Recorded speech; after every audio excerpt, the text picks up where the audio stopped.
Hey guys, John from the John Muir Show here, and a controversial freshman Democrat Congresswoman from the state of Minnesota. Yeah, she is launching new attacks on that now famous group of high school students from Covington, Kentucky. So by now, you know the story. You had this group of high school kids from Kentucky in Washington, D.C. this past Friday to participate in the March for Life event. And as they were walking back to the school bus to take them back home once the event was done, they were being taunted and having some just absolutely despicable things yelled at them by some adults, some racist adults who were in this Black Hebrew Israelite movement. And then as these adults are yelling things at them, all of a sudden you've got this 64-year-old Native American fella by the name of Nathan Phillips coming up to the students, getting specifically in the face of one student and banging on his drum while he's just a few inches from the student's face.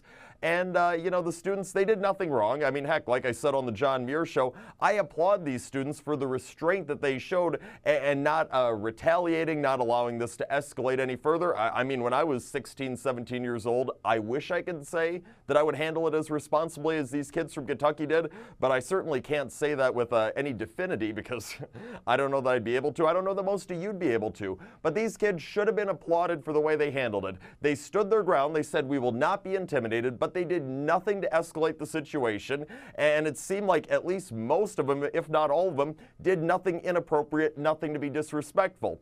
But that's what we saw when the entire video came out. Of course, prior to that, you had so many folks on the left, so many in the leftist media, even some what claimed to be conservative media outlets going out there and saying, oh, these students are terrible, these awful kids from Kentucky. I mean, you had people who were trying to do everything they could to these kids, publish their information so people could harass them at their homes. You had people saying that these kids and their families should be killed for what was going on. What was the big point of outrage for all those folks on the left? Oh yeah, a lot of these children were wearing Make America Great Again hats, and because these kids support Donald Trump, well, you know what?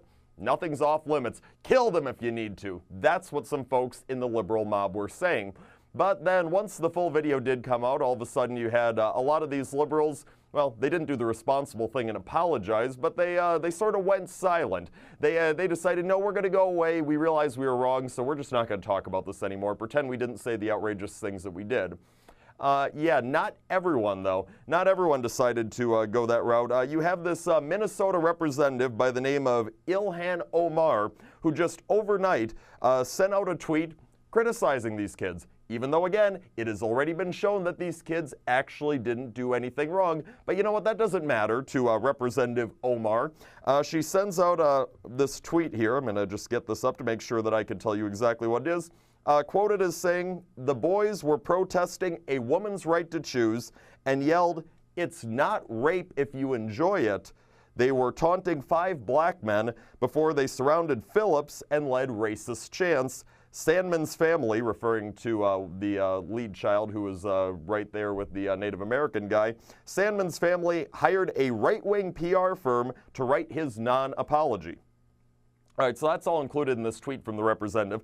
Just to make sure you have the facts of what is going on here, which Omar did not apparently care to provide in her tweet, the students were defending human life, a very noble cause.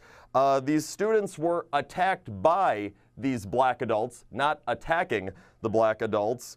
And these supposed racist chants they were going on and doing, no. Those weren't racist chants at all. It was the school songs that they were singing to try and drown out the noise and just get themselves out of this controversy.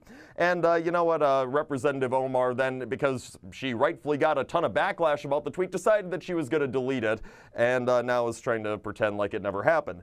But I mean, you just have to wonder, how is it that someone who is elected to be one of the people who shapes this nation's policy in Washington, D.C., can be so irresponsible to, even after this leftist narrative is proven to be false, still go out there and try and push it like it's true. But you know what? I find myself wondering that a lot these days, because keep in mind, it's many of the same individuals in this instance who are the same folks in the Democrat Party who go out there and try and continue to this day to push claims like, oh yeah, you know, Trump, he committed those campaign finance violations, and oh yeah, walls are immoral, walls don't work, we shouldn't have one at the southern border.